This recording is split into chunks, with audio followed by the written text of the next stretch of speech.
अस्सलाम वालेकुम रहमतुल्लाहि वबरकातुहू। कराची के अंदर एक वाकया पेश आया कि जहां पर एक छोटा बच्चा तकरीबन 8 से 9 साल की उम्र का, 4 बहनों का अकलौता, और वो गुम हो गया। 2 दिन उससे ढूंढते रहे। उसके बाद भूरी बन लाश ऊपर से किसी ने फेंकी और फिर उस लड़के को, जिस घर से वो लाश फेंकी गई, उस शख्स को गिरफ्तार किया गया।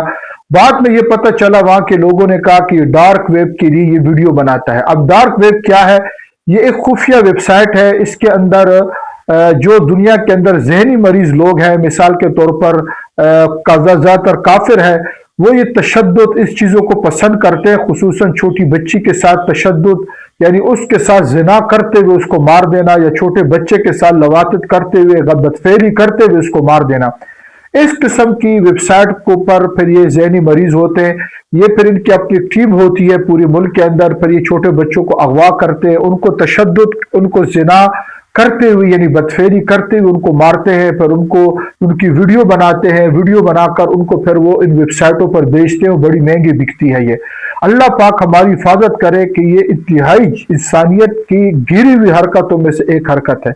अब उस शख्स को कराची के अंदर गिरफ्तार कर लिया गया। खुदारा हम अपने बच्चों की खुद हिफाजत करें। जैसे मैं पहले भाई कई बार वीडियो में बता चुका हूँ, सुबह शाम दुआओं का एहतमाम, अकेले तो बिल्कुल ना छोड़े। हमारी बहमाओं की सबसे बड़ी गफलत है कि खेलने के लिए उनको अकेला छोड़ देना। हाँ, खेलने के लिए छोड़े, एक वक्त में मैं खुद अपने बच्चों को असर से मगरिब छोड़ता हूँ, वो भी अपने सामने। बाकी इसके अलावा घर में 1 मिनट उनको बाहर निकलने नहीं छोड़ता।